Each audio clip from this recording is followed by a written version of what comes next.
Assalamualaikum warahmatullahi wabarakatuh.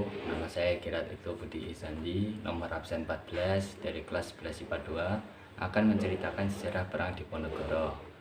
Pertikaian dan persatuan kerajaan Jawa dengan Belanda dimulai saat kedatangan Marsekal Herman William Daendels di Tanah Jawa, tepatnya di Batavia pada 5 Januari 1808. Sebagai utusan yang dikirim Prancis, Belanda ditugaskan mempersiapkan Jawa sebagai basis pertahanan Prancis melawan Inggris.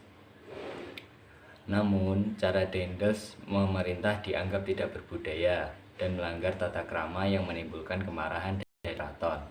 Daendels sering meminta akses pengelolaan sumber dan perbudakan rakyat Jawa dengan tekanan kekuatan militer. Daendels bahkan memaksa para penduduk Jawa membangun jalur transportasi dari Anyar hingga Panarukan. Terlebih, setelah kematian Sri Sultan Hamengkubuwana I menjadi peluang bagi kolonial Hindia Belanda memperkuat pengaruhnya di Tanah Jawa, khususnya di kalangan kerajaan Jawa. Pangeran Diponegoro awalnya tidak berniat campur tangan dalam urusan keraton. Dirinya lebih memilih hidup terpisah karena posisi ibunya yang bukan seorang permaisuri. Pangeran Diponegoro lebih tertarik pada masalah keagamaan dan hidup sebagai rakyat biasa. Pangeran Diponegoro baru menaruh perhatian kepada keraton saat Belanda mulai banyak mencampuri urusan internal keraton, masalah pungutan pajak yang tinggi kepada para petani. Kemudian, puncak kemarahan sang pangeran terjadi saat makam leluhurnya akan dibongkar untuk dijadikan jalan.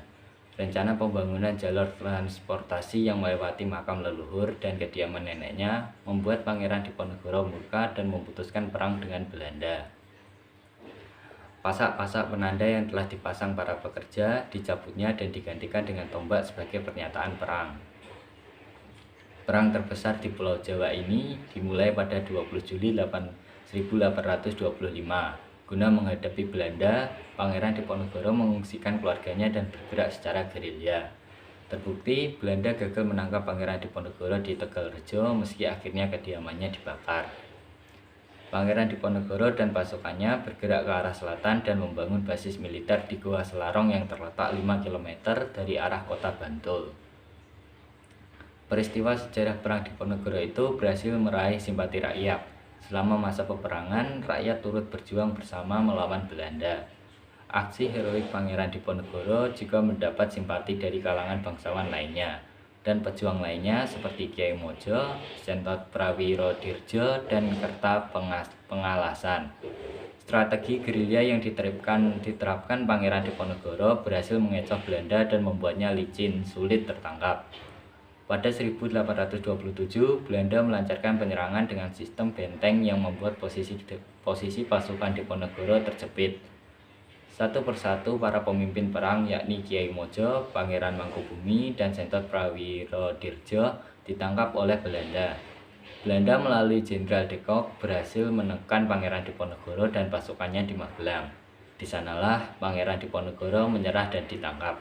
Setelah ditangkap, Pangeran Diponegoro kemudian diasingkan ke Manado, lalu dipindahkan ke Makassar hingga wafat di Benteng Rotterdam pada 8 Januari 1855. Ditangkapnya Pangeran Diponegoro menjadi akhir perlawanan kaum bangsawan Jawa. Pertempuran tersebut menewaskan banyak orang. Sekian dari saya. Wassalamualaikum warahmatullahi wabarakatuh.